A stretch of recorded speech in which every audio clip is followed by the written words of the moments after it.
Bom, a minha pergunta, ela consiste também no teu pressuposto, porque o teu pressuposto, Adriano, ele tem que negar a Trindade escrita na Bíblia, tá bom? Então vamos lá. A minha pergunta também é a seguinte: me mostre textos na Bíblia que ensine que o Espírito Santo não é um ser pessoal. Porque eu vou contextualizar aqui, pastor, tá? Porque a ideia não é discutir a pessoa do filho e a pessoa do pai, nessa minha pergunta. Porque, como eu já demonstrei anteriormente, são as evidências bíblicas. Mas, pessoalmente, o Mano TJ e a Adriana não creem que o Espírito Santo é uma pessoa. Eu quero que você me mostre texto na Bíblia que o Espírito Santo não é um ser pessoal, por gentileza. Bom, Samuel, o primeiro texto que nós vamos analisar é justamente João 17:3. Porque uma vez que o texto gira em torno do nosso debate, ele gira em torno das falas de Jesus, então nós temos que ver que se Jesus Cristo ele ensinou que Deus ele tem uma terceira pessoa que o compõe. Em João 17:3, já foi lido aqui nesse debate, Jesus Cristo isola o Pai como sendo o único Deus verdadeiro e menciona a si mesmo como sendo aquele a quem esse único Deus verdadeiro o enviou. Ponto. Não tem aqui Espírito Santo. Um outro texto que nós podemos analisar, e esse nós vamos ler, é João 10:30. João 10:30, Jesus Cristo, se Deus fosse uma trindade, Jesus teria dito assim, João 10:30, eu, o Pai e o Espírito Santo somos um. Só que Cristo não falou isso. Cristo falou, eu e o Pai somos um. E, cara, me falta paciência ver Trinitário usando João 10:30 para provar a Trindade. É o cúmulo do ridículo você usar João 10:30 para provar que Deus é três pessoas. Primeiro porque aqui não menciona três pessoas, o que já refuta a ideia de um Deus trino. Cristo fala somente de próprio e do Pai, e diz que ambos são um. Esta palavra grega não é reens, é ren. E a palavra ren é união, não unidade. E é esta mesma palavra nós encontramos em João 17. Lá em João 17, no versículo 11, Cristo falou assim: também não estou mais no mundo, mas eles estão no mundo e eu vou para ti. Santo Pai, vigia sobre eles por causa do teu próprio nome, que me deste, o ponto está aqui, para que sejam um, assim como nós somos um. Então, Cristo usa a sua união com o Pai como um paralelo, como um efeito de comparação para que os apóstolos também fossem um. Da mesma forma, do mesmo jeito que o Pai é unido ao Filho, os apóstolos também deveriam ser unidos. Ora, se você é trinitário, você, Samuel, que é o trinitário, usar João 10:30 para dizer que Jesus e o Pai são uma só divindade, então você tem que dizer também que os 12 apóstolos eram uma só pessoa. Então, exatamente, o argumento é esse. Então, se você usar novamente João 10:30 para provar o seu doutrino aí, a inferência, a conclusão lógica, de fato, é essa. Mas ainda, Cristo continua falando no versículo 21. Por que que o Espírito Santo não é uma pessoa? A fim de que todos sejam um, assim como tu, Pai, estás em união comigo. E eu estou em união contigo. E eu não sei quem é o Espírito Santo para estar em união conosco. A Bíblia Trinitária deveria estar assim também, cara. Jesus Cristo não é unido ao Espírito Santo. Ele só é unido ao Pai. Só idade, relacionamento, submissão ao Pai. Ele nem sabe quem é essa terceira pessoa da Trindade. E aí, né, ele continua falando, para que eles também estejam em união conosco, a fim de que o mundo enviastes. Então, Jesus Cristo, nas ocasiões em que ele deveria dizer que Deus é uma composição de três pessoas, ele não faz isso. E eu vou usar para você também Mateus 28, versículo 19. Ali Jesus Cristo diz assim, é um texto muito usado pelos trinitários. Ide, portanto, e fazei discípulos de pessoas de todas as nações, batizando-as em nome do Pai, do Filho e do Espírito Santo. Aí o trinitário fala, tá vendo, Adriano? 3 pessoas.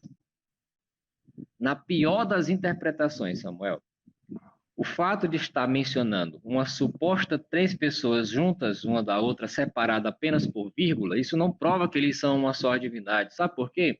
Porque a Bíblia fala, o Deus de Abraão, de Isaac e de Jacó. Será se esses 3, por serem mencionados juntos, é uma só pessoa? Obviamente que não. Lá em 1 João 5,7, ou melhor, 5,8, diz que o Espírito, a água e o sangue estão de acordo, né? Dão testemunho. Será que o fato ali mostra que ali é a pessoa do Espírito Santo, então ele é uma união entre Espírito Santo, água e sangue? Não faz o menor sentido. Nesta ocasião, a réplica do nosso querido Samuel. Seu tempo é de 5 minutos, pode ficar à vontade. Bom, com todo respeito, o irmão Adriano respondeu a minha pergunta. A questão é que eu quero responder rapidamente, abre aspas, a minha segunda pergunta. Eu não respondi aquilo que eu mesmo perguntei. Deus, o Filho, Deus, o Espírito Santo é coigual ao Pai em natureza e atributos? Sim. O Pai é eterno, Romanos 16, 26, Isaías 44, 6. O Espírito Santo é eterno, Hebreus 9, 14. O Filho é eterno, Apocalipse 22, 13, Isaías 9, 6. Então, textos bíblicos que demonstram de forma clara que os 3 têm a mesma natureza divina em relação ao atributo do eterno, fora outros atributos, tá bom? E aí, quem não crê isso, crê de forma contrária, despreza o argumento cosmológico Kalam. Esse é a negação de quem atribui contrário à Trindade, ou seja, aos trinitarianos. Fecho aspas, em relação à minha segunda pergunta. Agora, outra questão, eu quero desmistificar aqui algumas falácias que o Adriano cometeu. Primeiro, a falácia do apelo ao ridículo.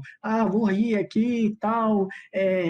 Ridicularizou a ideia de usar João 10, 30, que ele deu um tiro no próprio pé, porque não respondeu a minha pergunta, mas deu um tiro no próprio pé.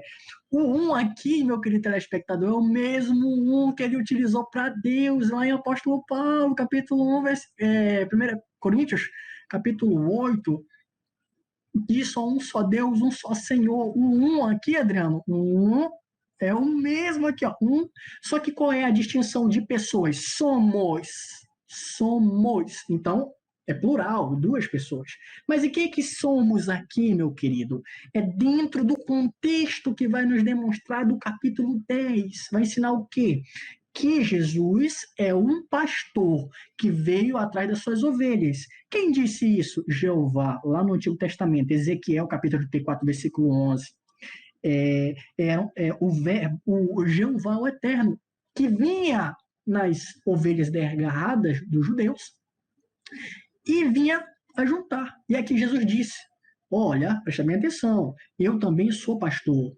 Judeus, vocês são muito rebeldes. Saiba que você não sou da minha ovelha porque vocês não me ouvem, não ouvem minha voz. Que lá em Ezequiel diz que as suas ovelhas que se desgarraram ouviriam a voz, eles a juntariam num só pasto. E aí o texto vai demonstrar de forma clara. E aí os fariseus ficam mordidos. Pera lá, o único pastor que vai nos unir e nos reunir é Deus, Jeová. Ezequiel 34. Eu vou te apedrejar. Mas por quê? Porque ele se fazia igual a Deus. Se fazia, ele não era igual a Deus no sentido de pessoa. João capítulo 5, versículo 19. Essa é a perspectiva do judeu. A outra questão que ele não respondeu a minha pergunta, que agora eu vou ter que responder a minha pergunta.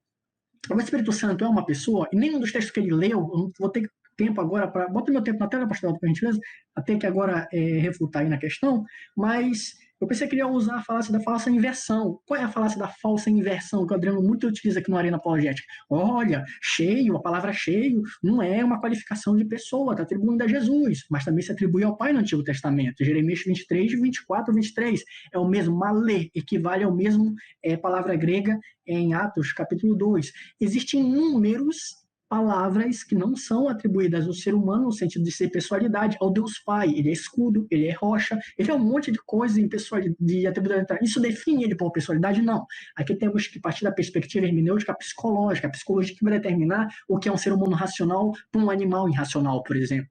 Então vamos lá. Quais são os aspectos? Intelecto. O Espírito Santo tem intelecto. Romanos 8, 27, leia aquele telespectador. 1 Coríntios 2, 13. Ele ensina, só ensina quem tem pensamento, quem pensa, quem age, quem tem vontade, quem tem razão. É razão, intelecto. Emoção, o episódio da emoção tem, Efésios 4, 30. Romanos 15, 30. Emoção, vontade, 1 Coríntios 12, 11. Atos 13, 2. Também tem vontade. O Pai, junto com o Filho, Romanos 8, 26 ao 34, o Espírito Santo também intercede, fala junto com o Filho, com Deus Filho. Romanos 8, 27 sobre o Espírito Santo, e o 34 sobre o Filho, que intercede junto por nós. Junto com a igreja, Apocalipse 22, 13, o Espírito Santo também fala. E aí você despreza, infelizmente, o argumento do design inteligente, que vai demonstrar aí que o criador do universo tem que ser um ser pensante, um ser pessoal, e não um objeto, um poder, uma energia, algo aí contrário ao conceito de pessoalidade. Tá bom? É aqui que eu tenho que agradecer. Tá. João capítulo 17 é só apenas uma comparação, tá bom, querida Liliana? Aqui é igual, Jesus se iguala. Lá não, ele não iguala os discípulos como o Pai, ele compara a igualdade do Pai com o Filho com os apóstolos.